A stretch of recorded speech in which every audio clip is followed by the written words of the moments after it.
Whoa. Ladies and gentlemen, boys and girls, children of all ages, on behalf of your Denver-based podcast crew, we appreciate you joining us for the Friendly Vibes. Coming to you live from TSS Universidad.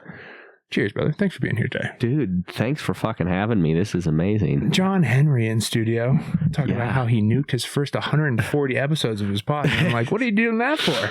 Oh, God. You would, I think you could probably cancel me 500 times over with just those podcasts. And I said to my audience, like, if anyone ever wants these episodes, just message me and I'll send you them. No one's responded, so. There you go. Well, I was thinking I was going to share, I discovered, by someone saying to me, hey, I can't find an old ep going on Spotify, that Spotify just deleted my first 53 episodes. Really? Just took them down, delisted. How are you posting them? Are you doing like an RSS feed? Or? At that point, it was from Pod being pushed through RSS. Yeah. Okay. Yeah. But recently I migrated over to like doing video uploads to just Spotify and YouTube. Really? Is there any reason for that? I was just trying to make the leap, and I was tired of cutting an extra audio file and paying $150 or whatever for the fees. Yeah, that's that. I mean, my podcast, a lot of it, I try to make it so I don't have to edit it, just because that is probably 5x the time it actually takes to when you're just doing the podcast. The editing, going back and listening. I listened to it, but I originally did it. I was like, I don't want to have to edit. So, are you audio only?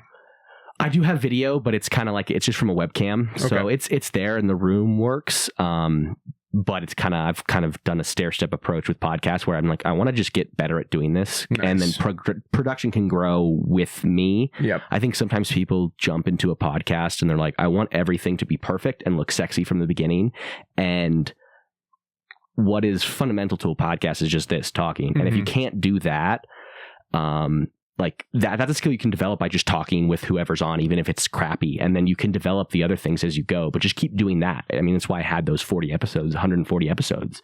I didn't have anyone to talk to, but I'm like, I want to get better at doing this. So let me do something. And so it was just solo when it started out, and now you've kind of migrated to guests, or a mix? There were probably like 12 episodes of those 140 that were with people. Okay. Wow. Grinder in the dark, dude. Tim Dillon. And it's also like, I have a lot of, views on my podcast that people might disagree with from those episodes, but I also feel like I value being authentic. People know I'm a massive Joe Rogan fan from the beginning, mainly because I come from a martial arts background, and that's how I knew him originally. I never knew him as a... See, fear factor for me. Yeah. I went to one of my buddy's birthday party. I think it was like 7-year-old birthday party for Jack V, and it was a Fear Factor themed birthday party. Oh my God. We ate roaches, and it was all Fear Factor based. The whole birthday party. Fear Factor. That's... Dude, if it would have been like 10 years later, they would have hired a Joe Rogan impersonator to come. Oh God, yeah. And it's so weird when people, because I'll ask me about martial arts and they're like, who should I listen to? I say Joe Rogan. It's not just because I love him. It's because he's probably...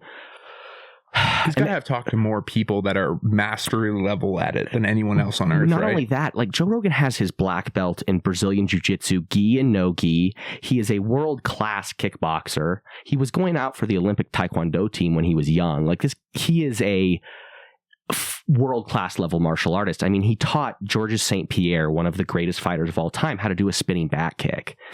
Like he knows his shit. I remember my master, I still call him that, was Korean, and are they doing away with that word given the climate? Or we had to call him, which was like Guchanim, which is like Grand Master. Whoa, even further in the wrong direction. Come on now. Was he always in this weird outfit too? Don't take this the wrong way, but within the martial arts communities, there's certain segments that are a little more culty than others, and specifically people in Taekwondo and Koreans tend to have a little bit more strict formalities, we'll say. Right. And they like subsects and necessary bins to segment into. Koreans. They just culturally, it's a cultural thing. But it's weird. Like even at CU Boulder, when I was up, I helped Brian Scott, who he's been on my podcast. He's world-class martial artist, teaches all the Muay Thai, Jiu-Jitsu, boxing classes, Eskrima classes at CU Boulder. Wow. That's cool. Phenomenal martial artist. And he was taught, there's a Taekwondo class that shares the space with them. And he was asking like, hey, can we borrow your bags just for like, I think it was a women's self-defense class he was teaching. And they wouldn't ever let us touch their stuff. And they wouldn't like, the Taekwondo people wouldn't, and Taekwondo stems from Korea. Well, John, they've had a long history of people taking their stuff. Oh God, you're talking to a man who's a fan of Japanese history. I do know that. And wait, hang on, I'm digging into that statement a little more in my head, and I'm not sure that's a good thing. But anyway, it was just weird. They wouldn't even, most of the like programs would intermingle, and the Taekwondo guys wouldn't. Well, especially because like of the whole academia thing. Like we're down here and we're both learning martial arts as a college class thing. That's pretty specific group. Yeah, and so it's always they've had that culture behind them. But I remember like walking by my grandmaster's thing, and he'd just have Joe Rogan on, and I just knew him as the guy my master would listen to. And he's. Anyway, I like martial arts. I like fighting. I don't know what the moral of the story is. What was the first martial art that like you got interested in? How young were you? So I was 11, and it was Who touched you? Just kidding. A lot of people. I was an altar boy for 8 years too. So come on, let's go. My favorite joke is I grew up with a fun uncle and I was Catholic. I finally learned, now that I got my prefrontal lobe, the difference between a fun uncle and my Catholic priest growing up. Location. Oh God. No, so it was interesting because one of the weaknesses of a martial like Taekwondo is that it's a lot of kicking and a lot of syllables to say. Mainly Tai Chi, it's two. If you also want a history, there's not really a difference between Taekwondo and karate. Like, yeah, I wanted to ask that because I was thinking about this today. I'm like, I don't think I know what the delineator is. So what happened in like 1900 was there were a bunch of people in Korea, and they hired a bunch of Shotokan karate guys from Japan to come over to Korea and teach them Shotokan karate. They did that, then they kicked the guys from Japan out of Korea, and they said, this isn't Shotokan karate, this is Taekwondo. Taekwondo is just Shotokan karate.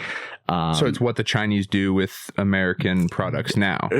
They take the technology and then they rewrap it and sell it as their own thing. It's because of martial arts. You can't do business in China. I mean, I can go on all day because what year was this? 1800s or what are we talking about? Way back in the day. Like this was probably like late 19th century or so. Okay, wow. I'm not like exact dates may be off, but that's kind of what happened. I mean, those going for martial arts, and then also I learned to speak Japanese, and it was one of my minors in college. So I do have a lot of I know a lot about that area of the world, and also it's just like. It's fascinating to me that some of the biggest martial arts of, karate, jujitsu, judo, kendo, massive aikido, all from this one tiny crazy island. That's pretty. I mean, there's so much cultural appreciation to have for East Asia, and there's so much cool things that are different from the way that we live life here in America. It's awesome. It is. You get the they have a lot of the East Asians based off of Confucius ideals, which are very like filial piety, fealty to one's parents, and so they have collectivist mentality. Fealty. I think it's a different thing, right? I mean, my master did used to beat us with a stick if we misbehaved sometimes. You got to tender those kids. Tenderize those kids. Yeah, but why is it always the left cheek, Grandmaster? When did you stop delineating discipline and assault? 2005, I think. Around then is when the CC or the Child Protective Services was like, this is the... it's too much gray in this Venn diagram. I'm in their defense. I love what Matthew McConaughey says about growing up getting beaten. He's like, I wouldn't trade those those beatings for the lessons they taught me. Like, it's not something you'd want to perpetuate, but well, here's the thing that I find funny about the idealism of thinking that we can control our situation, our circumstance, if you will, Chris, and our circumstance of our children is like, yeah, anyone that's really successful started or went through the shit at some point. Like, bar none, guaranteed, every single one of them. But then when you're raising your kids, you want them to have a better, easier, softer life. And it's actually perverse to the incentive structure that they need going into the real world. It's very fascinating. So yeah, hit your kids, I guess is what we're saying. No, don't do that. Don't do that. No, don't. But back to the martial arts, my master, I think he didn't talk much, but from what I can guess, he was involved with the American military in South Korea. And so he mixed in like Taekwondo with like American boxing. So we don't have the traditional Taekwondo stance. I did a martial art known as Sundol Sul, which is kind of like, I describe it as like Korean kickboxing is the closest type of thing. Wow. And then I got into, when I went to CU, I got into Muay Thai, Jiu-Jitsu, and I've been doing those for about 3 years now. And then I got into boxing as well, and I got to train with some wrestlers. There's a lot of great, if you go to CU Boulder, go up and train with Brian Scott. He is a world-class martial artist, and he runs phenomenal programs, and they're dirt cheap. They're like $73 a semester, which would cost you like $1,200 at another place. But the value is just it's amazing. Yeah.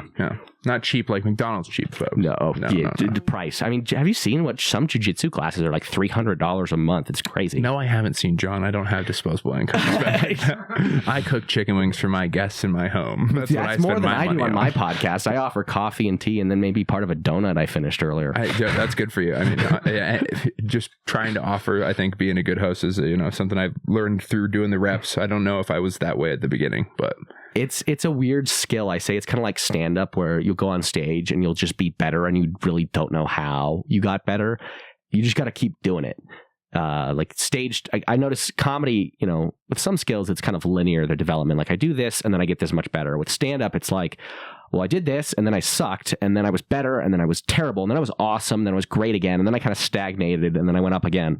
And it's just that over and over. Oh, see, because I think if we zoom out, like I think that's a great micro view, but like when you zoom back to the macro of like a 10-year graph, the trend is kind of well, yeah. I mean, obviously, like I think if you zoom out, anything tends to right. You have a tendency towards anything like that. But I think in the moment, you don't get to be in your own head this week. Like, hey, just remember the averages, Same statistical averages, Sean. You're sticking there.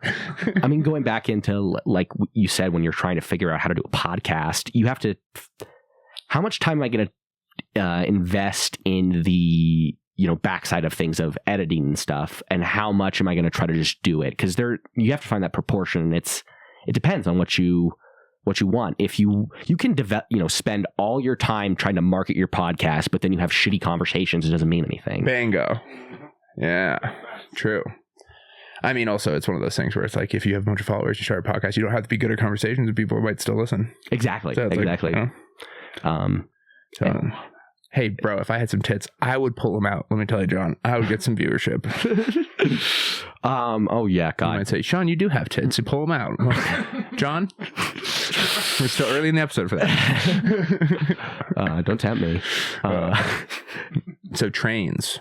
We're talking a little bit. Dude, I have a joke. I said my dad's not autistic, but he's really into trains because he's crazy. Like my dad can look at a train and tell you the gauge. They didn't diagnose as well back in the day.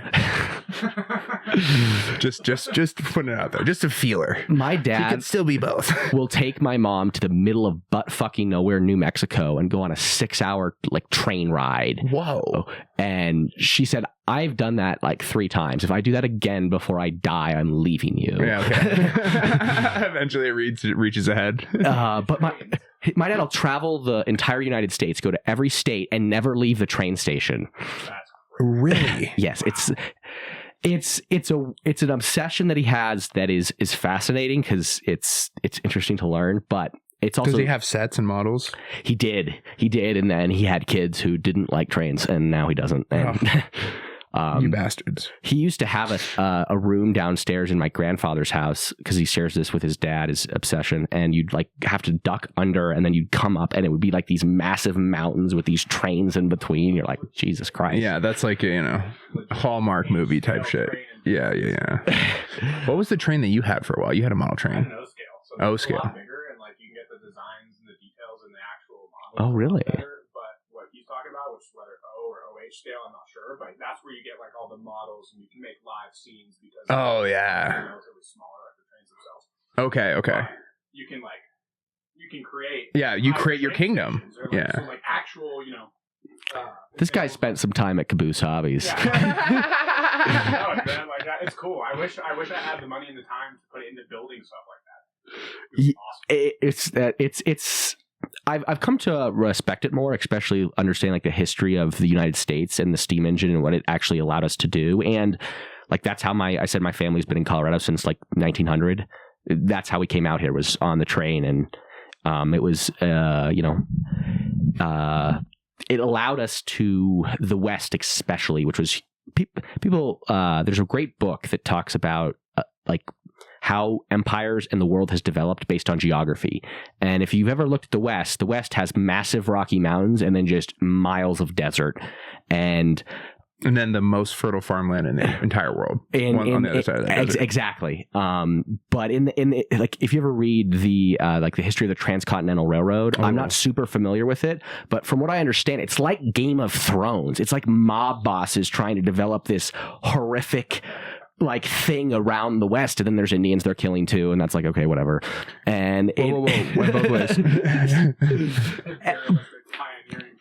Like, can you imagine being like someone like one of the Arapaho or one of the Comanches, and you're just like hunting a buffalo herd, you're shooting arrows, and then you see a fucking freight train, and you're like, what the fuck is that? Yeah. Well, first you'd see all the people building the tracks, and you'd be like, what could this possibly be for? Well, you probably didn't, because the West was so big. You probably didn't see them build that's it. Probably like, true. Yeah, that's crazy to think. Miles of track a day. When the Texas Rangers were hunting the Comanche, they had to hire like other tribes to find them, because you couldn't like. Because they're so sick. Well, no, Texas is huge. Oh. If I said, like, go find these people, they live on the plains somewhere. The plains are massive. If you just go wander, you're going to die of starvation in the desert or on the plains. There's no, like, trees to make a fire. Yeah, thank goodness that we're merging with technology. Now we can just go satellite, ping number, IP. There he is. There's the Comanches right there. There's a really good on Twitter. Good book called Empire of the Summer Moon. Oh, I've heard this is fantastic. One on my short list that I have not read yet. I cannot recommend it enough. Okay. It's a great book because you think like he'll talk about the Indians and how. And I say this with respect, like how savage some of the Comanches could be. And you're like, he's being mean to the Indians. Then he goes to the white people and they're like, he's being mean to the white people. And it just goes back and forth. And you're like, this whole situation is fucked. Yes. It's it's phenomenal. And it helps illustrate, like, I think people are people and they're pretty much the same anywhere you go. And you get to really see who the Comanche were as a people. And they were like, I mean, were different than the white people, but they had friendships, they had rivalries, they had enemies, just like any other group of people. And they really had this massive empire. And what they would do if they caught you was horrifying. Like Texas Rangers would carry. They would always leave one bullet in one of their revolvers for themselves, because the Comanche had a process of torture killing the people they capture. Can you imagine like having a document of like, this is how we torture kill our enemies? We have that. We have a whole place that we send them to. we took other territory and we're like, we're going to use this for this. Yeah. I mean, it was interesting to see how some of like the whole book, An Empire of the Summer Moon, focuses on Quanah Parker. Do you know who that is? Mm-mm. He's interesting because his mother was actually a white settler who was kidnapped when she was like 7. And the Comanches had so low birth rates because they spent all their time on horses. So they would, if they captured someone before puberty, they would just assimilate them into the tribe. So she never spoke English. She only spoke Comanche, and she was raised as a Comanche. Whoa. And later on in her life, she was captured again, and she kept trying to escape to get back to the Comanche. Is that the one with the face tattoos? She had like tribal face tattoos and everything, but she was like super... Cynthia Ann Parker was her name. She's super, super famous, and I'm not sure if it's that exact one, but so the Comanche were also small. They were like 5 feet tall. They were really tiny, but because she was half white, her son Quanah Parker was like 6'2", which was massive, and he was the most brutal, powerful Comanche chief ever. And then at like 27, when he realized like everything was over, he moved to a reservation and spent the rest of his life as a very powerful political figure advocating for people and native people. It was interesting to see a guy go from native life on the plains, which is a nomadic existence, to American politics and succeed in both. That's crazy. It's like the original Arnold Schwarzenegger. Oh yeah. He was standing on the back of the line, so the homies that he had in his corner. That's wild. I don't like thinking about the dysentery that... Olive Oatman? That's the one with the face tattoos. Oh shit. She decided to go and live with the tribe because she didn't like Western. Oh, I mean, Cynthia Ann was like... She was also abducted. Yeah, cut type. I mean, and she was so young that like she didn't... It was weird because the like Texas people who captured her, they thought like, oh, of course you don't want to go live out there. And she's like, no, it's the reverse. I think it just shows like you can be conditioned into anything. It's not like a genetic thing. Oh yeah, the conditioning is crazy, especially in this modern era of how much media we consume. I have to turn it off. Like, I mean, with how I like the things I go for, but now there's so much and it's so easy to piss yourself off with whatever's coming out there. I have to be like, God, because eventually you're going to drive yourself crazy if you just listen all the time. And I also have bipolar, and it's really easy to just get riled up over something you have no control over, which is just so pointless. Do you ever get there? Oh yeah, brother. Dude, I hit a door this morning real hard in the handle because the handle keeps falling off this fucking door. It's been like this for a year, and it's just, I've had enough, and my hand hurts now because I hit it this morning. Yeah. There's fucking absolutely no reason for that type of shit. Yeah, I don't know. I think because you have to balance. You want to stay informed, especially if you're doing stand-up or podcasting. You kind of want to know what's going on in the world. And you also want to maintain your sanity. And at least I want to stay out of the psych ward. Yeah. You know. Facts. It's important. Yeah. Well, I think also, like, it's if you are engaging with information and that is always leading you to the conclusion of circumstance or lack of influence or control over the situation that you're getting information about, it's really troublesome to continue to get that information, regardless of if it's a good or bad information, because you're not in control. Exactly. So like my position had to come all the way around to like, I'm just here for the memes and the laughter, and like I'm going to be informed just to laugh at both sides and how hysterically ridiculous this is. That's why I have Tim Dillon on my podcast rotation, because he's so ridiculous. Like when I'm upset, I'll just throw on his podcast because he's obviously like just being ridiculous. And I'm just, to me, it's like God. It's also super interesting given like my mom is also bipolar. So I grew up in a family with mental illness, and his mom was schizophrenic. And he really does talk about how a lot of like, and it's one thing I talk about in my own bits, is that mental health, especially with social media, has become performative almost. Like we want Instagram quotes. We want to look like we're taking care of our mental health, which is different than actually taking care of your mental health. And everyone has different varying issues. Some people just have depression. Some people are just, life is hard and have to take care of it. But then there's also scales. Like there's only 2 severe mental illnesses, and they're bipolar and schizophrenia. And they're both like, when you've dealt with them personally, But when you say severe, you mean severely cool? Severe. Like severely good for art? Severely good for pushing against evil? Like what are we talking? So in those employer forms you fill out when you go for a job? In a box? Like, no, I know what you mean. Like it basically for like, it's a disability. Yeah, disability. Like you can go for disability with either one. And for those of you who don't know, if you have schizophrenia, you're fucked. I mean, basically, you have to live under supervision. People with like full blown schizophrenia cannot live on their own. They have to have other people with them. Most people don't know that. Bipolar, like you can get by. You can definitely have a much more normal life with bipolar, but it's crazy. Like full blown mania and depression is hard. And I love that when Tim Dillon talks about dealing with his mom who had schizophrenia, he calls that stuff out of people who, I think it's easy to get attention for something you went through, but like one of my jokes is about a time when I had the worst psychotic break after I took a bunch of mushrooms, and my family had to hold me down and shove an antipsychotic up my ass. Like it was. You were all out of orals. You had to go to suppositories. I wouldn't take the suppository, and it's better than beat holding the teeth. Right? Yeah, fair enough. And it's horrifying. It's one of the probably things I'm most, if not the thing I'm most ashamed of in my life. And I'm glad I can make people laugh at it. But my point is like, that's what taking care of a mental health looks like. Mm-hmm. If you don't have one, be grateful. Like I don't know if it's still going, but a while back I saw there was some people online trying to get a bipolar diagnosis that they didn't have. And I'm like, are you fucking insane? I have the illness. This is not something you like go and look for to be like, I have bipolar. People want an out.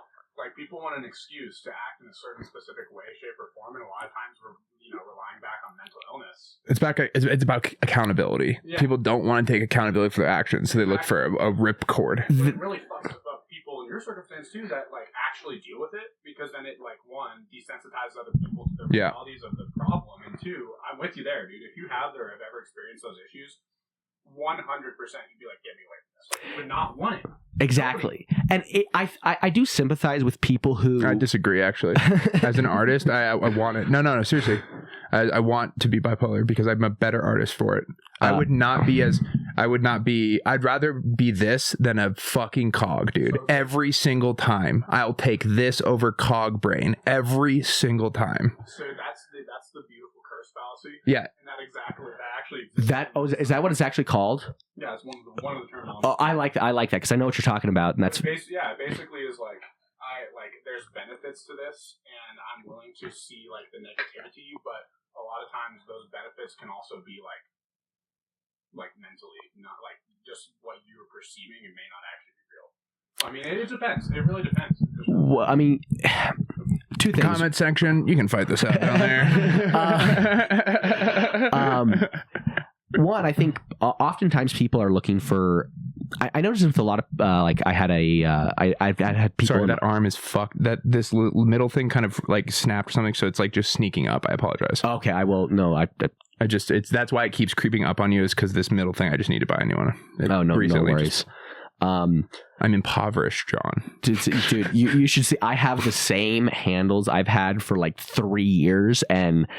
Dude, they come up with these new, they keep getting better. So all the components are now copper or metal or gold metal, so that there's no like that you hear that doesn't happen on the new arms because it's all gold components. So it's like they keep getting better. So it's just like, yeah, you wait 6 more months, there's going to be better arms. So yeah, that's I have cardboard with the ones mine are between them because the holding mount is not proper. So nice.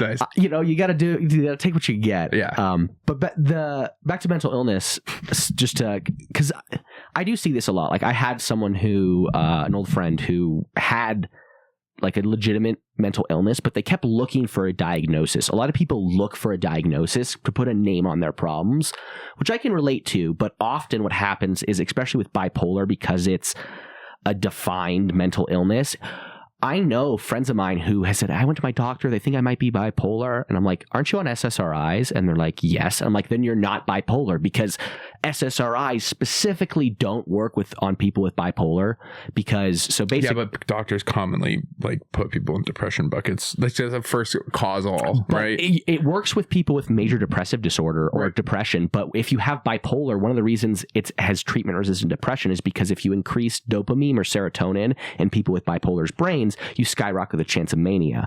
So why would you give someone that literally increases serotonin in their brain? What I meant to say, what I mean by that is that pharmacology had changed in the early 2000s, and SSRIs were seen as a first catch-all response. So when someone walks in for initial assessment with me, a mental health professional, I'm a psychiatrist, they give me 1 hour of their time, 40 minutes, and then I have to give them a pill because that's my job.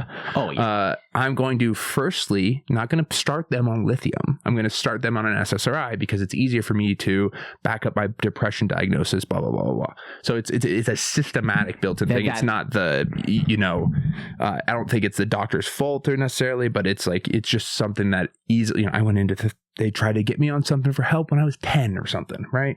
So it's like 9, 10. They're like, oh, here, try an SSRI, try this, blah, blah, blah. And I've been spoiled with good mental health care. So I'm not trying to harp on doctors. You see 700 patients in a day. You're going to throw some shit at the wall and see what sticks with some of them just because you have to. But right, so if you do end up with a bipolar patient that comes in and they end up on a depression track of their medicine, now they're getting more serotonin or more reuptake of norepinephrine, and so now they're in a worse spot for their actual situation and their mental health. And I think it's because and I'm not, like I said, you have to acknowledge the system that doctors are functioning within has them fixed. We don't have to acknowledge shit here in Top Shelf Studios, John. Let me just be very clear. I try to be fair, No. No, be fair. I'm just talking. But it goes back when people are looking for a name, they're looking for a solution, they're looking for a pill, when the name may help, but you still have a problem. Yeah. And there's a lot of things you can do that can help us address that problem that have nothing to do with a pill, and not to say that those may also won't have any benefit, obviously, right. But I think that for myself, eating right, getting good sleep, and working out is more fundamental to my mental health and keeps me more stable than anything else. Right. And so I think that why people, sometimes are looking for a bipolar diagnosis, because they have these issues, and sometimes being able to label it gives you some control. And what I'm saying is, do that if that is what you need to do, but just look at doing what you can do to address your problems, and those things like working out and it's like small accountability things. Exactly. Building block stuff you can do to take care of your mental health, because but that's hard. And me going to a place and talking about how I'm fucked up, and then taking a pill and being,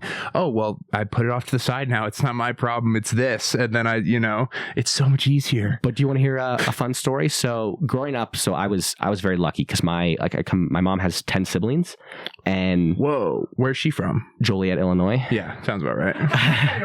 Yeah, I've actually been to Joliet, Illinois several times, and that sounds exactly right. I have 36 cousins, and it's where and my mom's she's 8, so I've had cousins who had issues. My mom was aware of these issues, and she got me treatment when I was I started seeing a psychiatrist when I was 3 or 4. I've seen the same one for 23 years. See, now this is where I'm like, okay, hang on. That's wild. Golly. How can you even decide? See, even at 9, I was a smart 9-year-old. That was the thing. My doctor it's very rare, but he was a child psychiatrist. So it's his specialty. He ran the J. Epstein was his name. Shout out. His name was Dr. Benjamin Green. Shout out. He ran an adolescent kind of psych ward at Children's for years. Wow. And so he was one of the few people who I never received my bipolar diagnosis till I was 19, because it's technically an adult illness. But there's debate whether childhood bipolar exists. I showed, he's like, I don't need a test. I know what he has, because he's a phenomenal psychiatrist, and he's also my therapist. So I got kind of a double whammy, and I've been spoiled. It's my Reiki guy is my proctologist. So I totally understand. Psychiatrist, therapist. It's way better to do it that way, right, than the other way where you separate people. I can't, because sometimes I have to, because he's retired now. He'll still see patients occasionally, but I'll go to a PA to get just meds that I've been on for years. And I have to say, I don't need therapy. I don't need you guys to do things. And they're baffled at how much I know. And they're like, how do you know this? I'm like, I was just lucky. My mom, I had a cousin who... You got educated into the mental health system, basically. My mom was the godmother of a cousin of mine who died when he was 19, and he had bipolar. And I was a kid at the time, and I was having a lot of issues. I was having big anger outbursts at a really young age. And so my mom's like, this is not happening to my kid. I'm going to put him in therapy. And I've been... So you were 4 and he was 19 and passed? Yeah. I was probably maybe a little younger. Okay. So you didn't remember? I never knew my cousin. But my mom was the godmother, because this was one of my mom's older sister's kids. Tough situation or something. Yeah. Yeah, it was a tough. I'm trying not to divulge too much of family, because I don't know. That's so hard to go through. It's good on her for being like, I'm not letting my kid go down the same path. I've lost 3 cousins with the illness. Yeah. I have jokes to themselves, or with bipolar, it's always a bit of both. Some of them was. That's why I asked. Yeah. Because it is kind of muddled. Usually, it's muddled. But it contributes. I mean, did you know people with bipolar kill themselves at a rate of 30 times the normal population? Now that's results. Now we're also going to see some results on these wings. I mean, it's insane. And when I went through it, I luckily had my psychiatrist who put me. I also have ADHD, so I was medicated for that, but I got to go through and figure out what was working. And as a kid, I was on Lamictal, which is a common drug for people with bipolar. It works well with people with bipolar 2. And it worked when I was a kid, but I'm bipolar 1. And so when I turned 19 and I kind of started to manifest those adult symptoms of bipolar, it was that drug that was making me manic. Oh. And so sometimes you think you're going to take a pill and it's going to be fine. That's when I actually switched to lithium, and it's worked fine since. But these pills are they're they help you, but they're not going to fix everything. There's no such thing as a fix-all. And when people view it like that, that's when you get in trouble. When you think that you can just take this pill and not do all the other things that help you properly address your mental illness. The biggest one I would say that is so underrated is sleep. People like sleep is so fundamental for every not just people with mental illness, but it's so I make sure to get like 8 hours of sleep a night religiously. It's huge. You know what's a good precursor to sleep? Food. And we're gonna eat our chicken, take our break here. Oh, we have breaks. This is a fancy podcast. We'll be back. Oh my god! Maybe we'll try to record a Patreon of the eating. If you want to hear John Henry eat, head over to patreon.com/intolerable. Have you listened to radio before in your life, John? The AMs and the FMs. Wait, what about the PMs? There's a PMs? I am familiar. Yeah, okay. We're going to kick it to break with our signature station identification. You're listening to 91.1. Oh shit, was that another plane? We'll be right back.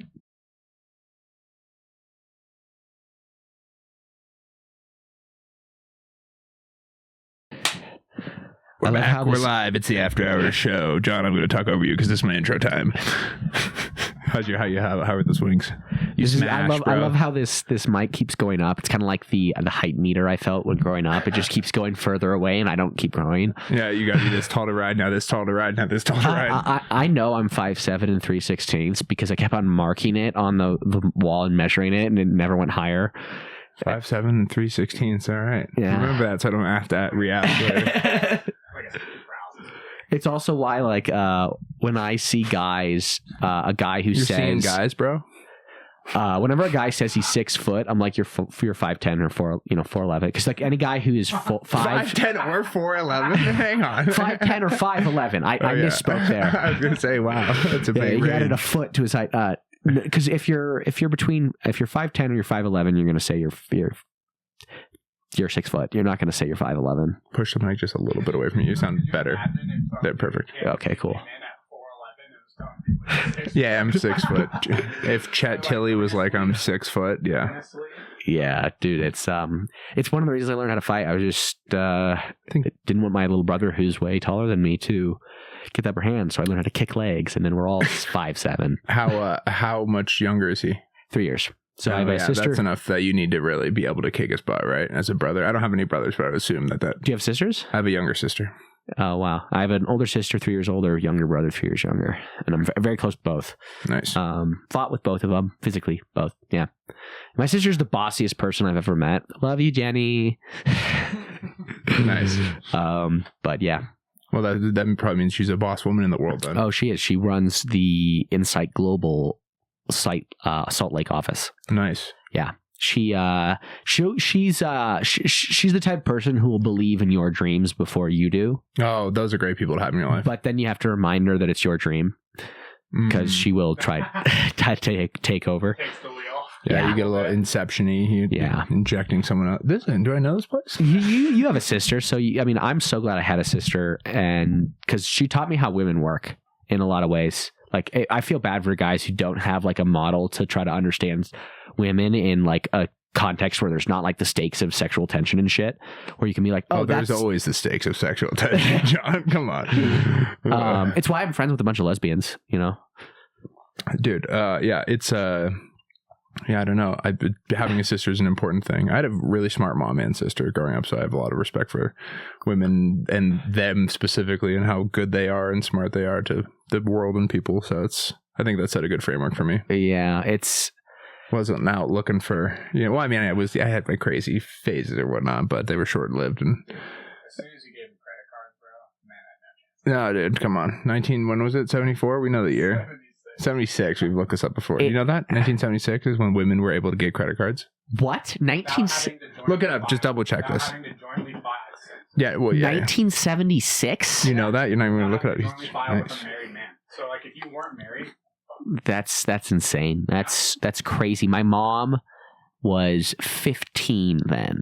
Yeah, and now, if you're 15, you can cripple yourself financially for the rest of your life. I was like you. My mom and my sister ran the household. Like the women were in charge where I grew up. Did you hear what I said earlier about my smart mom and sister? Yeah. I was it's the same thing. Trying to allude to stuff. It taught me how to, like, I'm a person who will also argue with women because of that. Like, playfully, you know?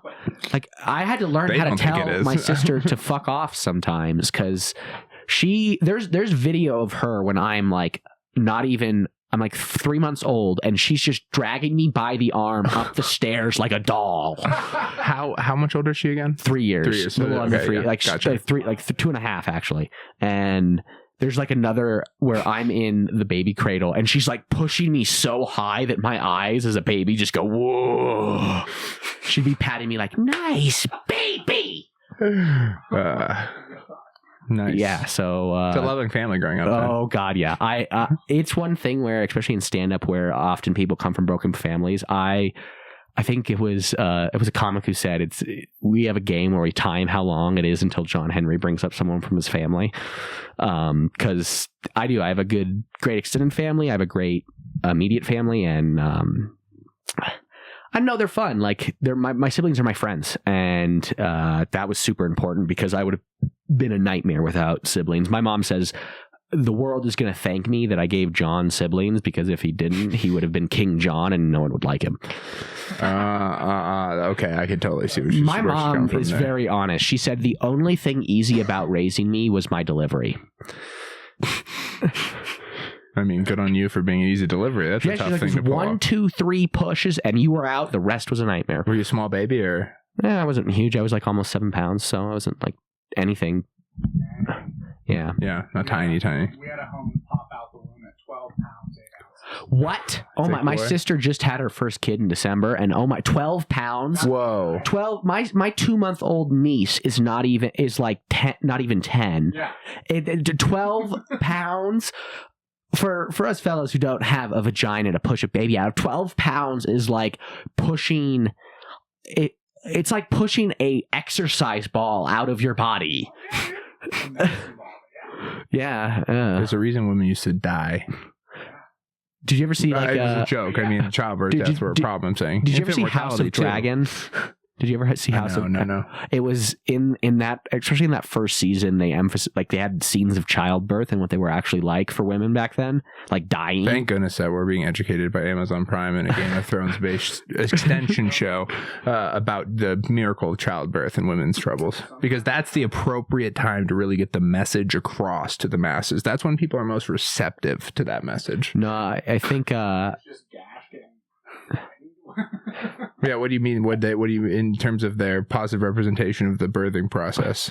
Well, because it was set in medieval times, they kind of portrayed it as where, men went to the battlefield and the birthing bed was the battlefield for women. Kind of literarily. Yes, thank you. That's not. I didn't even get it right, though. Is the thing. Don't tell. No. And in it, because Rhaenyra, the main character, it's such a weird thing, especially as a guy. I think Megan DePonso and I are going to try to do a podcast about like sex ed or something, because I had her on and we had a great conversation. Nice. And I really got into, so when I was like 17, I moved around schools and I dropped out of school when I was in 7th grade because I was bullied so bad, and so I never had good sex ed. And when I was 17, I didn't know that women didn't pee out of their vagina, and my friend was like, oh shit, John, and he sent me a bunch of videos by this sexologist called Dr. Lindsay Doe. And then I got way too into vaginas, and I learned too much because I wasn't getting laid. And I'm like, well, if I'm not going to get laid, well, I will know everything about it. I will have a diagram so that when I go down, I can label the labia minora and the labia majora. That's tough. No, that's a tough look. Let's be objectively honest. It was objectively ridiculous. That's tough looks. I mean, you can go too far in the horseshoe in lots of different ways in life, and that's too far. I mean, that's okay though. It happens to the best of us sometimes. I mean, thanks for sharing. I mean, but it was something that So how'd you rein back in your extensive knowledge of the pussy? Well, that's not the thing that just leaves the man, John. No, once a man knows, he knows. So I didn't have. I went on a streak up until last August. I hadn't had sex in 4 years, and then I started to have sex again. And, give me about a fist. Oh yeah, sorry. Yeah. Leave room for Jesus. Yeah, leave room for you. Oh. Plus, if you keep it further away, it can rise a little more, and you'll be fine. Okay. And if he's blocking, you tell him. I want to see that beautiful face of his. Yeah. Well, I got to get a new arm. It's broken. And then when I had some actual experience with some actual vaginas, I was like, oh, okay, maybe some hands-on experiences and learning is necessary before going further. Hands-on, you say? And it's just, I mean, there's stuff relating to sex, and then there's just like general biology of like having kids. And I'm not super, obviously it's my sister, but that type of thing and having a kid and what it does to your body is so foreign to so many guys.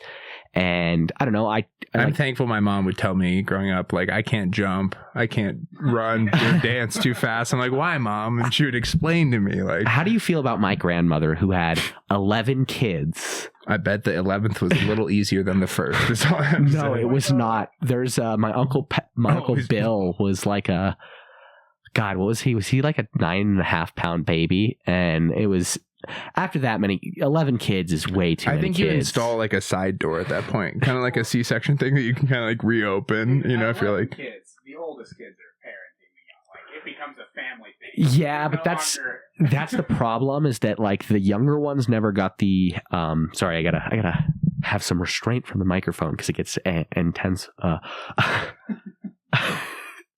The younger kids just never got the attention they needed from the parents. And it shows. Like there's a number of kids that's way too many, because past the sixth kid, I mean, the rest just, also like I said, my grandfather was a doctor. Like, he's not a guy who has a ton of time on his hands. And, I think a part of it's also just genetics. Like, what kind of medicine did he practice? So he was just a general surgeon. So, kind of the community doctor in Joliet, Illinois at the time. And I come from, do you guys know anything about football? Yeah. College football? We both played 8-year-old football when we were 7. We were one of 4 or 5 kids that played on an 8-year-old team when we were 7 years old. I mean, we know about football. I was born in the trenches. You merely adopted it. Well, to do a bit of a humble brag then, do you guys know who Bobby Bowden is? Yes. Bobby Bowden's my third cousin. Whoa. So my cousin, my grandfather, his name is John William Bowden. That's who I'm named after. Okay. His cousin is Bobby Bowden. Okay. And then my mom's, so my grandfather's... Pull up Bobby's wiki. I want to... For those who don't know, tell us about Bobby. Bobby Bowden is one of the most famous college football coaches in history. He coached at Florida State. He is accredited with, I think, the most college football wins of any coach. Yes.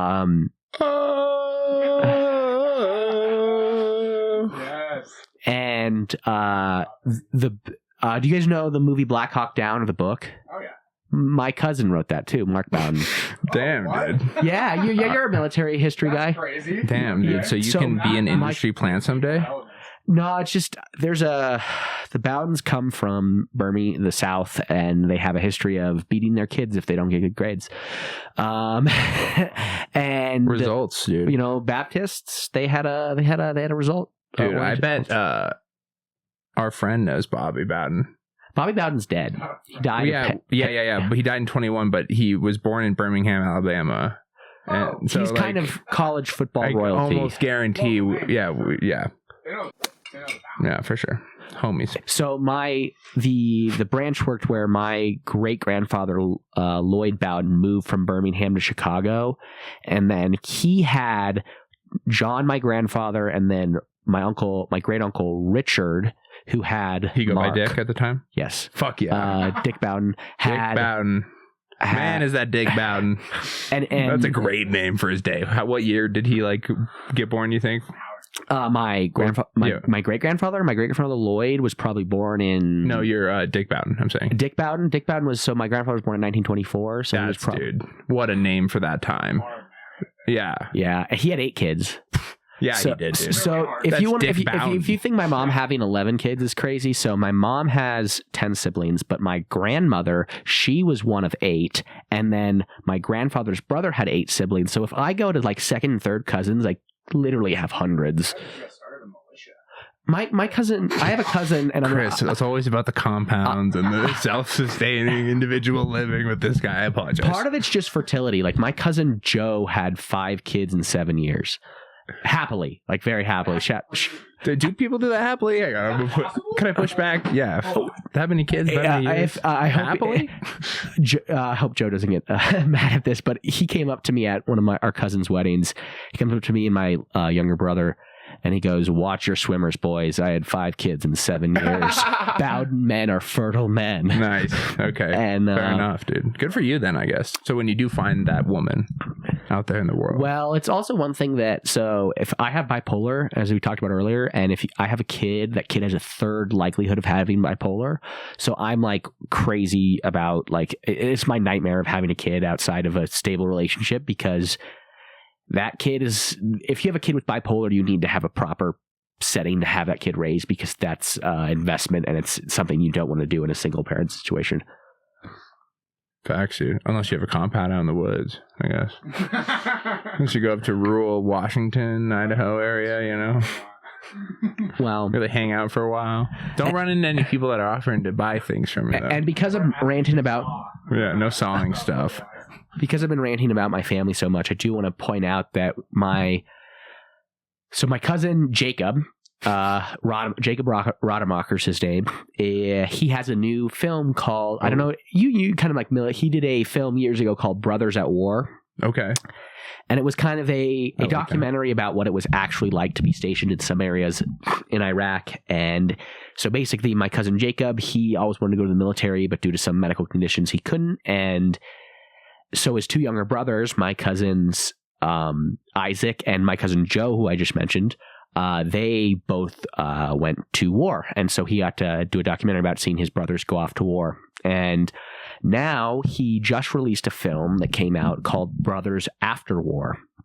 And it's showing in theaters now. And he's doing the Star Wars thing, so the next movie will be Brothers Back to War. Return to War. Yeah, Brothers Return to War will be the third movie. I know. Guaranteed. They're Star in their Wars 50s thing. now, and Right, they're Chris? gonna... Yeah. That's awesome. But shout out to... After War. After War, and it's actually... It's a documentary about how, from what I can understand, I haven't seen it yet, about what life is for veterans after war.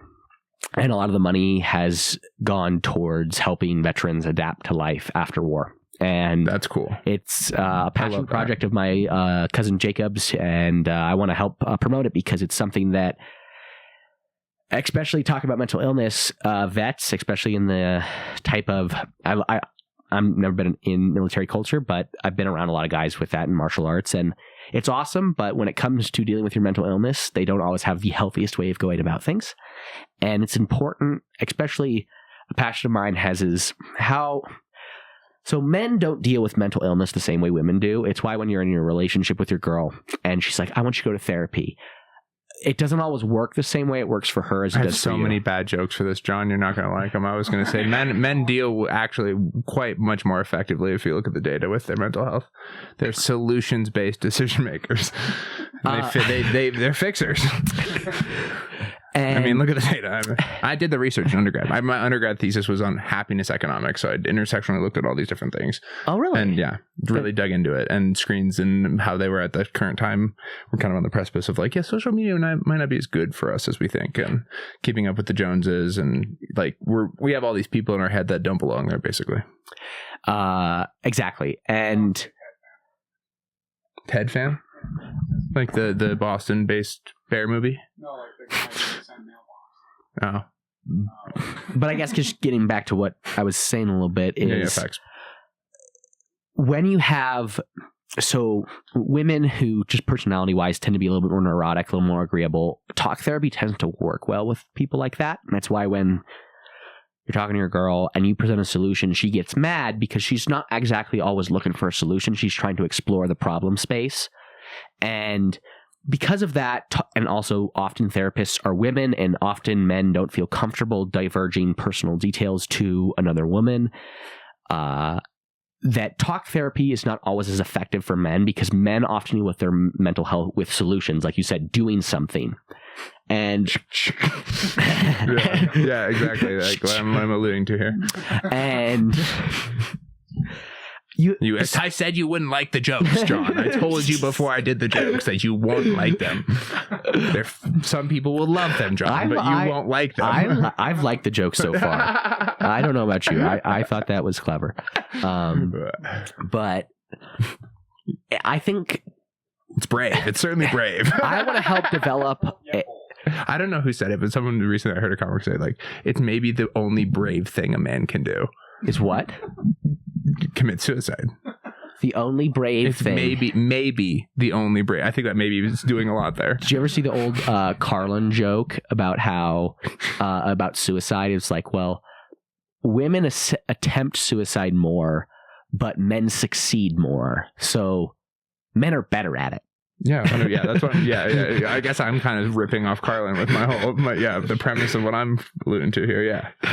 Yeah. And so I think that, you know, with my podcast in my own way, I'm trying to help develop's not the right word, but just talk about mental health in a way that men can relate to. Like, that's why I say, if you're trying to help your mental health, go work out, go do, because it's something you can do that. It's a solutions-based thing. Exactly. Beyond the which is much more better and non-permanent. This is going to sound crazy, but sometimes the gun range is a very fun place to be. It's very meditative. You're just looking at the target, you know, just aiming down sights. I've seen too many videos of some guy 3 lanes down finishes loading a clip, takes the gun from his buddy and blows his brains off, dude. That's just too fucked up. People are stupid at guns, bro. Even aside from that shit, you can have dudes doing that shit accidentally. Yeah, for sure. I'm promoting proper gun safety. Come on, like, that's what I'm saying that's why I don't find that to be a relaxing environment. That's not something that personally for me I'd be relaxing, but it's incredibly like stressful. Right? It takes a lot of energy to to make sure you don't kill anyone. Fuck yeah, it does, dude. That you're like, ooh, wow, that's relief. Yeah, for sure. There's a girl who it's the same thing with like working out, like you said, where you're like engaging the, you know, you're spent after it type of thing. I get nervous because there's a really cute girl who works at the gun range I go to. Oh yeah, she's like it was very interesting. She conceal carries a 9mm Glock 17, which I don't know if you've seen the size of a Glock 17.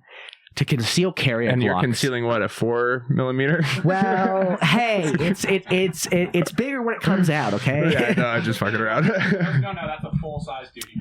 And when she said, I was like, "How? Where?" She's like, "I only wear hoodies."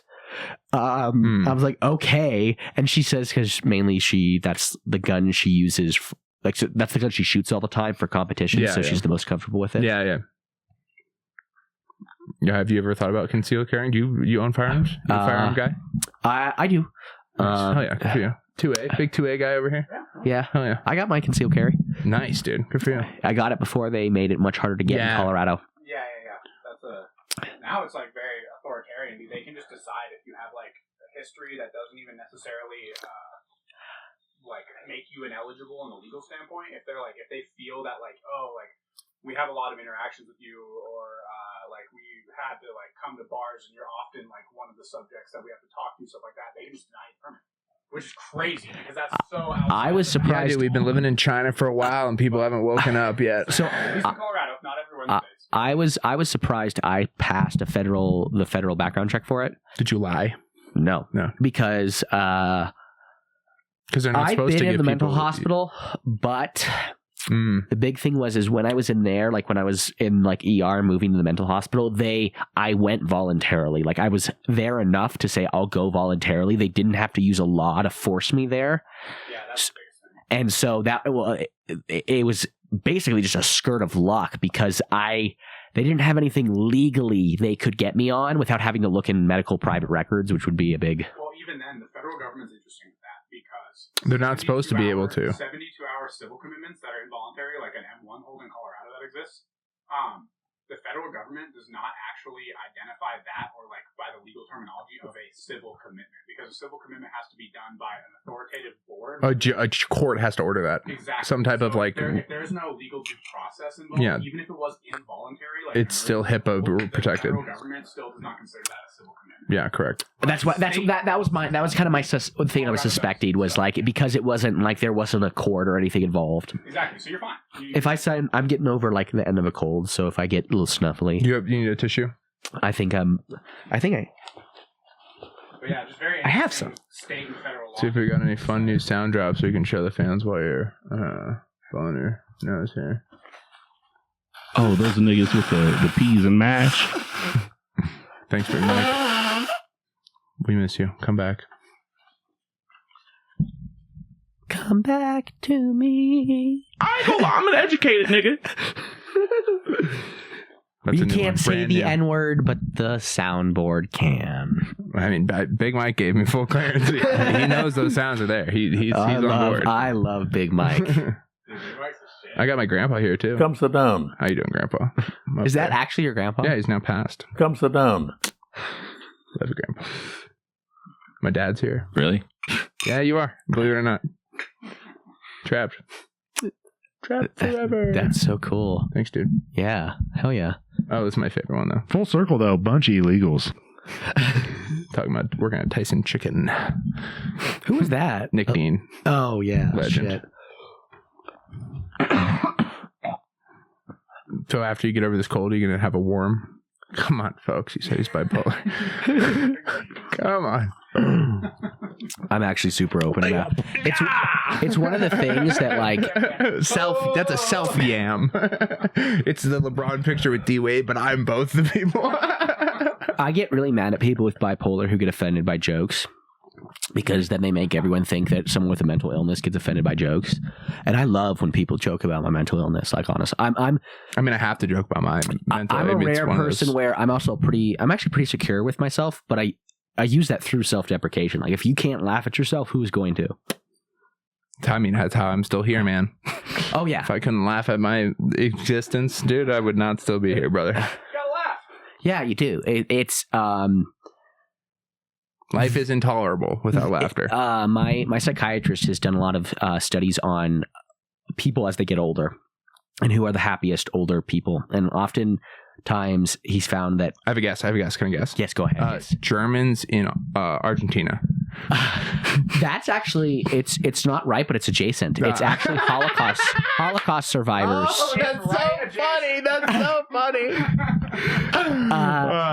And he said mainly a big thing that indicated happiness in old age was a sense of humor. Yeah, dude.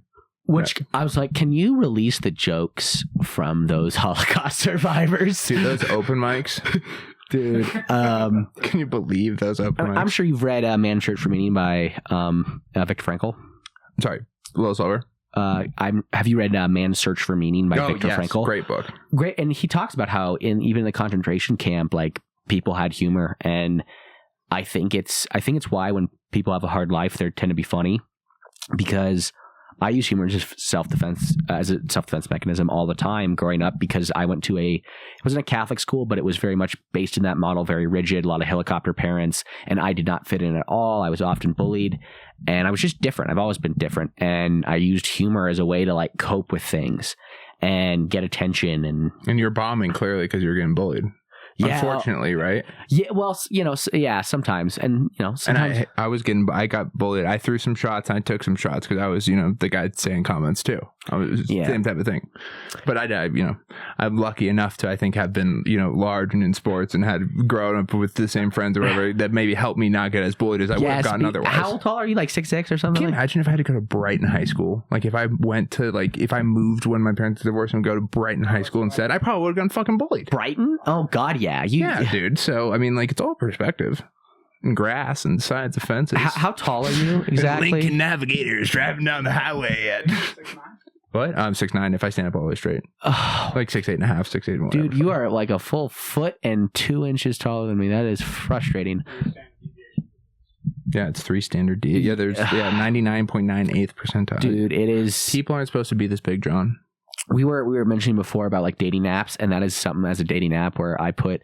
Like, I remember I was showing some friends my dating app. They're like, you should lie about your age. You're like, I do. I'm not 5'8". I'm 5'7" and 3/16. That's your age? No, my what a weird age, dude. Jesus. My God. You might be throwing these ladies off because that's not age, John. How'd you meet your current fiance. We met on Bumble. You met on you had John, we don't really talk about her on the podcast. I know I didn't tell you this before, but we don't. Okay, you can ask a couple questions, but I just try to because of her line of work. You won't see her on my Instagram. And okay, no worries. Yeah. I will ask then. Like, you had success on Bumble then? Yes. I have had zero success on Bumble. I do not like it. I'll tell you. The dating apps thing, if you're going to do the online dating thing, here's what you have to come at it very formulaically. You have to pay for the apps. You have to pay. Here's why. You have to not have a limiter, because this is a data searching sorting function. When I took intermediate macroeconomics at a great program, they taught the labor market in the context of dating apps, because it's a really effective, like, similar thing. So a job finding search and a labor matching market of job looking for employee, or employer looking for employee, and employee looking for job. It's the same thing as man trying to find woman, woman trying to find man, woman trying to find woman, woman, blah, blah, blah, you know? Oh, yeah, it's the same. It's a very similar modeling. So if you come at it with a formulaic sense, you need no limiter, because otherwise, right there, you're not going to, just on numbers alone, it's just like a hose. You're just going to have like a kink in it. Right. So you got to pay for them. So if you think you want to try one in specific, pay for that one and go hog wild on that one for a bit. Why'd you choose Bumble? Because that's below my style. I'm looking for, I could show you a meme once we get off mic. I also think just your height. It piques the winner's interest. You're a big man. Well, I mean, I certainly have that going for me 100%. That's a big, I think that's also the thing too, with like, he has a very unique, diversifying factor. That's why I was going to say Bumble's I'm also hilarious and really good at writing and blah, blah, blah. There's a lot of other things. My point, though, back to the formulaic approach, because it can work for everyone, I believe this. It's not just a me being tall thing or whatever. Okay. Well, I'm talking about ones where women reach out. So it's a sorting. Yeah. Okay, fine. I love math, so let's go back to the math stuff. All right. So sorting a function. I think any effective partner is going to be, that John's going to end up with, is going to be willing to reach out first, if they're going to meet in the context of a dating app. Right. You just have to accept that as a necessary assumption of the formula, of the model. Okay. That's it. That is your going in assumption. I actually... So if you don't think... So you think that your wife wouldn't be willing to message you first? No. I was saying, I think I had that assumption, but now when you just put it in that context, I think I like that. I like that. That's why I like Bumble too, because that's kind of what I think too. Is like, my wife would want to be able to send the message first to me. That's not a big deal. It's one message. I can take it from there. Well, it also just shows, dating apps, people are very flaky. And that is kind of a filter of like, okay, the barrier to entry is you at least have to say hi. So let me give you a few more filters here to help your formula. Okay. Your sorting, first sort is bucket, yes, no. Your liking, not liking, right? So you do that first sort, and then you have a bundle now of matches of people that they did their first sort, and you're also in their bucket. Now with this bucket of people, your job is to quickly move off communication, this connection of we both like each other to the point that we're in this bucket, from the app to I'm having a phone call or I'm going on a date with you. That is actually one thing I could actually expand here with some of my experience dating apps. Is my formula, I've usually used Hinge now, is say something to like get something clever and witty to start the match, and then if maybe I'll say something else, another question, but pretty much I go, hey, I am a in-person type of guy. Do you want to meet for coffee?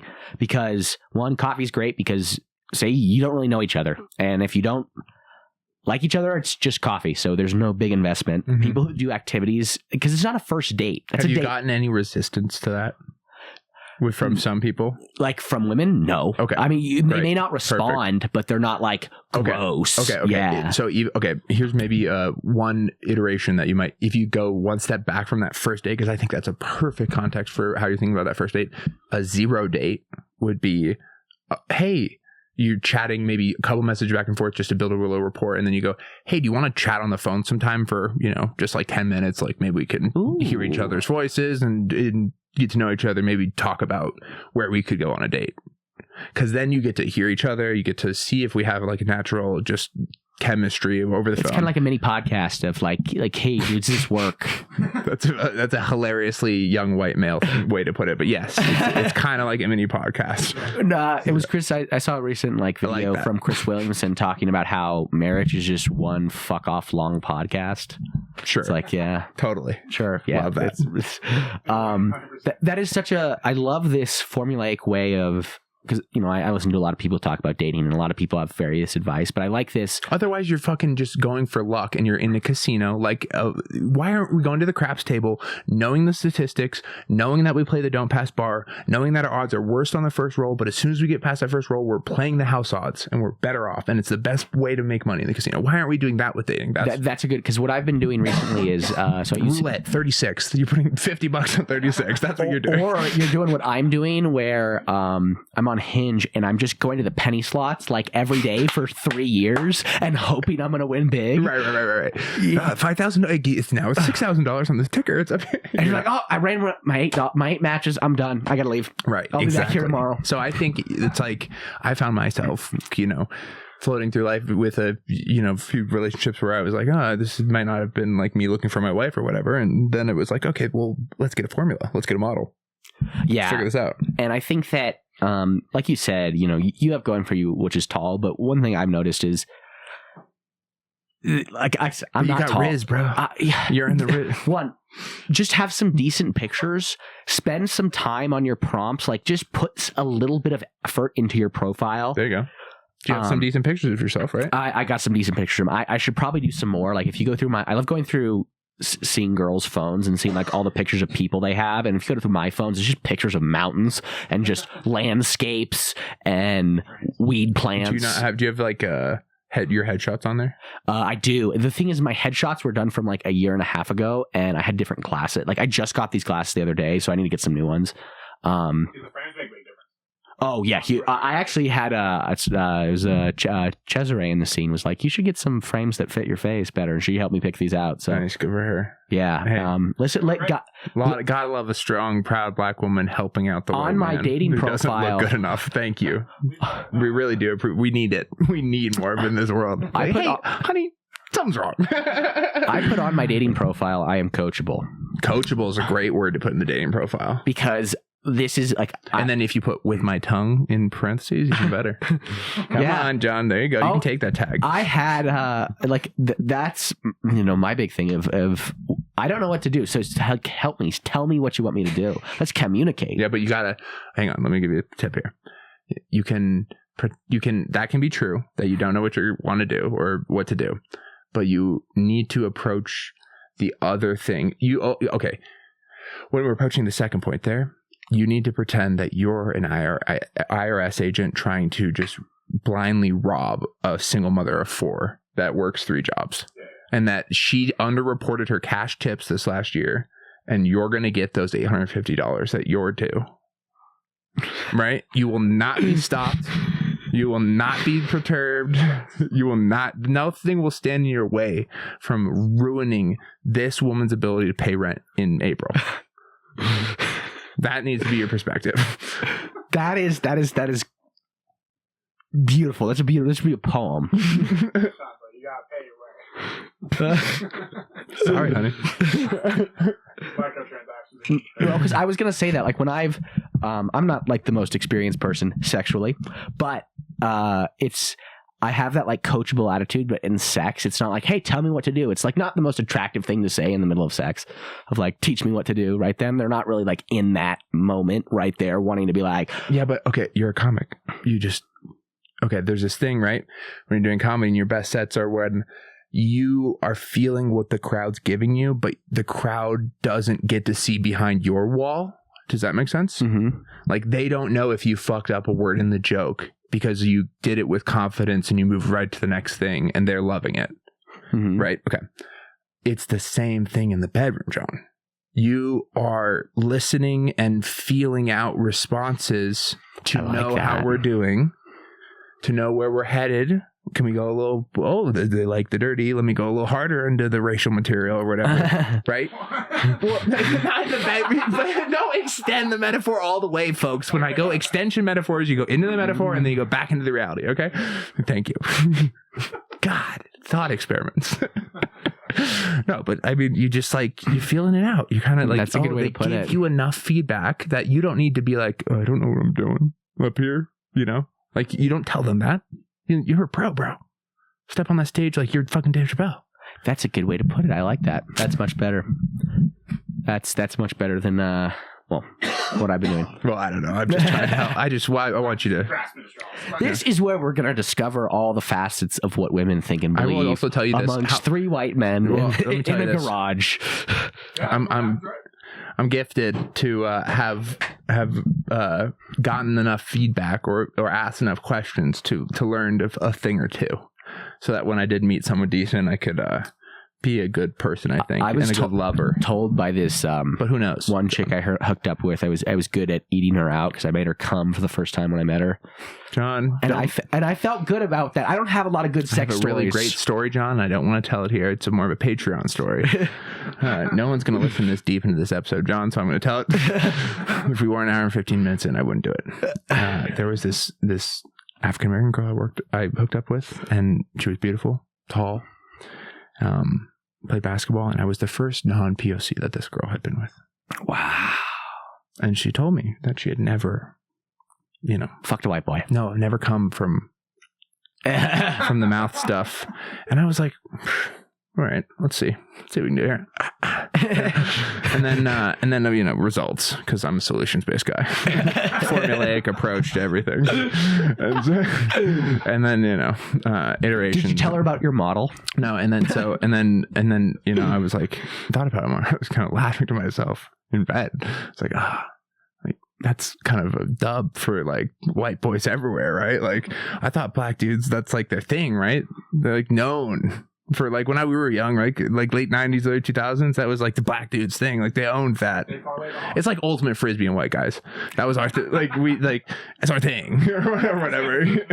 Like I guess I appropriated that thing because like that's my favorite part of sex, is eating women out. Well, like, yeah, white boys from our generation try to be black. That's what. That's our favorite thing, John. I mean, let's look around. And so fitness is like, that's the story. Yeah, win for white boys everywhere. That's the story. Yeah. I had a friend of mine who she's like, I don't like eating women out. I'm like, what's wrong with you, man? What's wrong with you? She's like, I don't like eating pussy. I'm like, you're lame. You're I don't know. Maybe we don't need to cost him. We can tell him about some cool techniques that you have. Seems like you get results. What do you got any tips you can share with the fellas out there? I mean, we do have I do have a tip. I actually learned by kind of accident, where if you put your arm like above her pubic hair and put pressure down with that, I mean, that's kind of like basic, but I did that by accident and it ended up working. So, and then just being into it, like that was a huge thing for me of like, I wanted to like, the times I have had sex, you were feeling the responses from the crowd. Exactly, I was feeling the responses. I was moving into the crowd work, pulling out when appropriate, but then going back in when I felt like I really had something. Yes, John. Flawless execution. Finish her, John. I've had a harder time coming than she did. That's just the pills, John. Yeah. Yeah. I like to think that it's because I actually need to have a connection with a person. No, it's the pills, John. I'm a very loving guy. I just need to get to know you more. I remember one time, I was fucking a girl doggy style, and I was engaging in some intense crowd work. Okay. And boy, was I working this crowd? And I was really focused on like, women want to last long, and so I'm there. I'm like, and I was in a groove. I was like when you're running a marathon and you're just keeping on going. And she turns around and she's like, "Have you come yet?" And I was like, "Oh no, wait, you wanted me to?" And then I did. Yeah, valuable lesson. Yeah, sometimes they're like. It's like being alive, like Earth or life in the universe. It's very rare. It only appears in like a Goldilocks zone.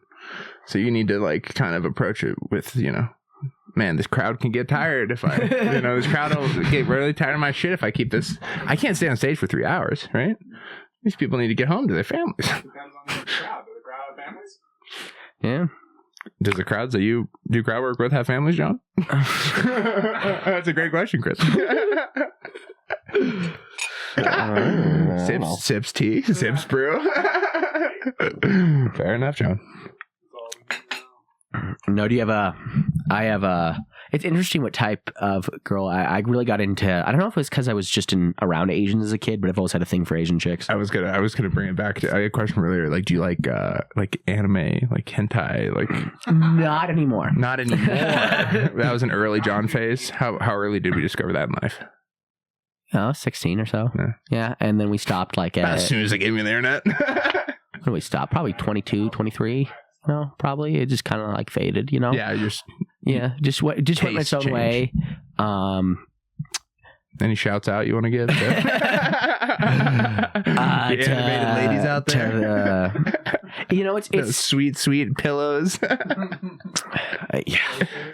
Don't they print the ladies on the pillows or something like that? Oh yeah, I had I think one of my first roast battles.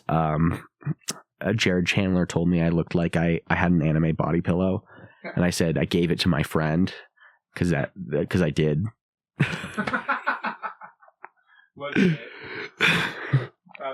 Which anime? I think I actually bought it when I was in Japan for a friend. It was from Nier Automata. It's a game friend. When I bought it in Japan for a friend. After all this, John, you don't have to lie to me. It's a long time friend. We've been friends for 23 years. Shout out to Kaylin Jones. It's always funny in a sex shop to say that. Yeah, I mean, I don't go into sex shops much, but I imagine that would be a funny bit to run. Everyone needs a Yeah. Even if you're not sexual. Yeah, I'm just here to look around. I hate the sex shops. I was in Ross across the street, and So I was just they didn't have that. I mean, you guys saw the Kill Tony bit I bombed on. Like that was based on a true story where I was in an apartment that had 2 plungers. And they had like these plastic rimmed handles, and I'm like, you don't need 2 plungers, and I'm curious sexually, so I took one. And who needs 2 plungers? And so I was like, I heard it happened after I found out that the G spot is sometimes called the female prostate, and I'm like, wait, does that mean I'm gonna like it? And it was COVID, and I, had how big are we talking here, John? We're talking like a actual plunger, like standard American standard. It wasn't plunger the plunger size. itself. It was the handle. Was it 3/8? Is that 1 3/8? It was the handle of a plunger, and so I was like, you know what? But rubber, not wood. It was plastic. Yeah, this is key detail. And I had to use lube the first time, as you should all the time, and. It was alone. I was by myself. It was in a secluded area alone. Thank God. And put the kids to bed. Get the plunger out. Yeah. Oh my God, Chris! Jesus Christ! I remember when I first jerked off with a plunger in my ass, and I was scared because I was like, no. Have you done like at this point? Have you done like a toothbrush or no? Right to plunger. Jesus, I even talked to Calvin Reed, and Calvin Reed was like, "That's extreme." Yeah, for sure. And he's gay. And I remember the first time I was scared because it felt so good. I was like, no, I'm not gonna stop doing this. And so I did that for a while. I was ashamed of it. For a while. Jesus. Like how long's a while? What's a standard American while? We've been year and a half. That's about a while. That's one while. And then I was like, I am embarrassed about this. If I do this on stage in public, I will kill my sense of shame and no longer feel embarrassed about anything. If you stick a plunger up your ass in public. Yeah, and so I did it on Dead Room. And I screamed, "This is freedom," as I shoved a plunger up my ass. That's comedy, folks. And this is freedom as he sticks a plunger up his ass. Are you physical comedy really keeps evolving? It's a great way to become immediately known and a legend in the Denver comedy scene and then not booked for 3.5 years. Oh, John. And it was weird because it was how long were you into comedy at this point when you went for the plunger up your ass on a stage? Year or so. Oof. And I don't even do the bit anymore, and I stopped doing it afterwards. I think it was just honestly, I was exploring a side of myself. I thought, was I gay? And it was like, no, I'm just, if I had to be gay in a life or death situation, I probably could be, okay? But it's not like something I wanted to explore anymore. And I think it mixed in with a lot of other psychological things that were happening, COVID. And looking back on it, yeah, Todd did some things I was embarrassed about or stupid or and legitimately actually crazy. But that third plunger, man. It's that's crazy to think he could put 3 into the play. And then the other week I just had a gay sex dream and I'm like, oh my God, is it coming back to haunt me? I don't know. I mean, maybe, hey dude, who knows? Who knows? But it's a weird thing because after that and now, like when people joke about me being gay or something, it's something that it was weird how that moment did allow me to become comfortable with it. Like, oh, this is a part of myself that, yeah, I've done some crazy things with it, but it was, like I said, integrated within my personality as a whole. So it didn't become this shameful thing that I was hiding all the time. And so, guys, if you are afraid of being gay, just be a little gay. You'll get some venom antidote, and then you won't be. Mm-hmm. I think That's why I had to tell my story about eating pussy before I told this story. No, yeah. John, if you only know the things I've done. The people that have been behind me, John. It is. The large black men that have been behind me, John. Wow. I remember I did download Grindr when I was not getting laid for a while, and I'm like, I'll just be gay. How's that go? Have you ever been on Grindr? No. There's no matching system, so you can send like anyone, anything at any time, and you can see how far away people are in feet. The Wild fucking West. It is. That's freedom, baby. So you get on, and if you're coming from Tinder and getting no matches like I was like, oh my God, the validation. So many old, gross men want to fuck me. And you know, you could probably make money on OnlyFans if you want to, like, you know. I have been told that so many times. Well, okay. That's so trite, Sean. I know my ass could make money. You're so trite and played out. Hack. But then I finally matched with this tall, sexy black dude, and I was like, you know what? I'm ready to just be gay. I'm going to go do it. I'm ready to go. And then... Was this bigoted of you at the premise level because you're like, it's a choice? Like, you're kind of like really hard on like the fact that you're the one choosing this? I don't know. Keep going. And then this black guy, he asked me if I'm really a top, which is a question that scares me to this day. And were you facading as a top? I think so, yeah. I think so. And then he sent me 3 dick pics, all in different locations, so he was prepared. And did you think he had just taken those? Hang on, I'll interrogate this thing. I know where you're going. No, but like it wasn't like. This is my first time on Grindr. I didn't know you have to New York and Sydney but I didn't know you needed to have your dick pics in. Like loaded in the barrel like a shotgun, like to just shoot out. Oh, so it was alarming to you. Yes, it was alarming. Because one was like in a bathroom, one was in a bedroom, and one was like at the gym. Or I don't know. They're all bigger than yours. Oh yeah, I don't know if have you ever held a snake? Yeah. You know, I have to keep moving your hands to keep holding the snake. Oh yeah. Yeah. Oh yeah. I looked at that.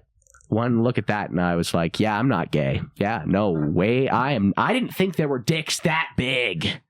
I was like, no, I'm not gay. I am scared straight. Like you were like, did you message the guy? You were like, don't ask, don't tell. Before that, I matched with a dude who it was also his first time on Grindr, and we were both really uncomfortable with that. Oh, did you guys hook up? No. We were both like, so you never hooked up with anyone on Grindr? No, I've never had sex with a man. Oh. I've never even kissed a man. So you can't say the F word. What? So you can't say the F word then? No, I can't. It makes me sad. I one time asked. I can say it. You want to hold my card? Yeah. I wasn't joking about this stuff from earlier. You want to hold my card? I have earned, not given, dude. No, I kind of. I one time said on stage, it was like, how many dicks do I have to suck before I can say? You know what's funny about this is I do clean comedy. Like when I go do sets around town, I boogie book spots. I do clean comedy. I do clean sets. I don't cuss. I don't do dirty material. And then I come on this show and I talk about this shit. Isn't that crazy? You know what helped me be gay? I'm a big history buff. And I was looking up the history of the Spartans and then Alexander the Great and then the Roman Emperor Hadrian. And he was really cool. And they were all gay. And in Rome, did you know in Rome you could be gay, but you had to be a top? It's true. In Rome, you could be gay, but you had to And a pedophile. You got to add that. well, everyone was technically a pedophile. Not everyone, John. I mean, women were married off as soon as they had their period, which some of them were 13, and then you're a woman. So Well, that's Islamophobic for you to claim that as pedophilia. Or like outdated social policy. So. Yeah. well, most people don't appreciate that, like, in the past, there wasn't this thing called adolescence. You were a kid and then you were an adult, and there was no in between. No, it was you were trying to survive in this cruel, dark, stone-laden world where anyone could pick up anything and hit you over the head whenever. And now we've got this soft, air-conditioned based social media scroll life, dude, where people aren't like can't be like cognitive people to go to a job because it's just too hard for me to see all these people on my feed. I know, it's so hard. I can't do it. That the social hierarchy in a time like that, just by his size alone, you would be like, I hit you with big stick and you fall. Maybe that's why it was so easy to be gay back then, because they're like, we don't care who you're fucking. Do you have food? Yes, dude. Of course. There's so much less bullshit. Like the things that we get hung up on. In actuality, like back then, in like time of Rome, like sexual roles weren't really defined. You weren't gay. There weren't these words they had about it. They were busy doing other things. What were those things, Sean? You like history. What were they doing with us? Well, they were taking care of the sacred chickens. Do you know about the sacred Tell me chickens? about the sacred chickens. The sacred chickens. So, do you know like augury? What augury is? It's like basically signs from birds. Basically, in the past, a lot of religions used birds in some context. I'm not super familiar with it.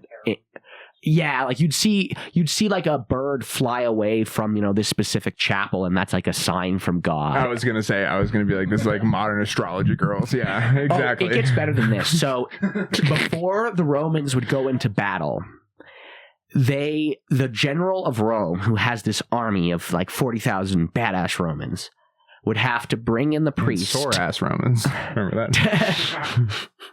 Actually, no, they were not fucking in the camps, because if you got caught fucking in the camps, they would kill you immediately. There was no fucking in the camps. Sure. Yeah. Yeah, like how there wasn't gays in the military in the early 2000s, John. Come on.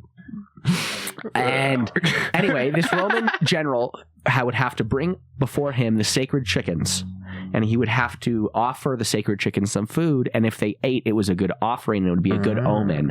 And it was literally like, we give women shit for looking at the stars when the Romans were just like chickens. And there was one guy, his name was Publius Pulcher in the late Roman Republic, and he was leading a massive naval battle against Carthage, which was the big other bad at the time. And before, he brought the sacred chickens on the boat, and they wouldn't eat, and he was a logical man, and so he took the chickens and he threw them overboard, and he was like, if they're not hungry, maybe they're thirsty, this is stupid. And then he proceeded over the worst naval defeat in Rome's history, and they always consult the sacred chickens after that. There was another guy who lost the sacred chickens before a battle and then lost the battle, and then the Senate of Rome sent him naked to their enemy. Can you imagine that you're a guy and you have these dumb chickens that you have to watch over, and you lose them before a battle because it's a battle and you're about to die? You lose the battle and you go back and they're like, you lost the chickens, so we are going to send you naked to the enemy. Yeah, I mean, we do that now. Didn't we trade? Who we trade for Merchant of Death? Never mind.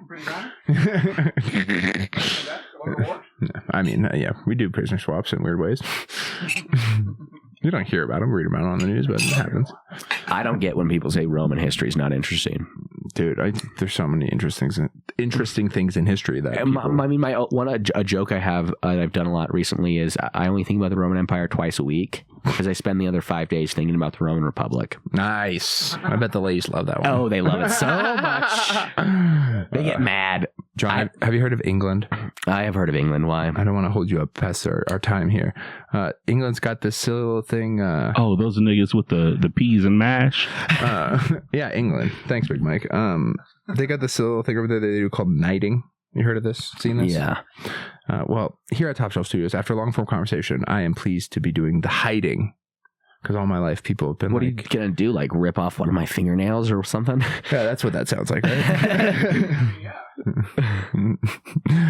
People have been like, hey, how's the weather up there? Can I get a couple inches?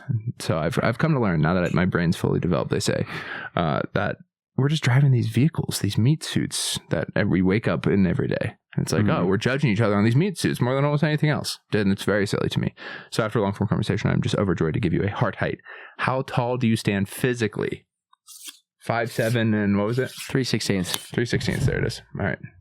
John Henry, I heart height thee 6'4".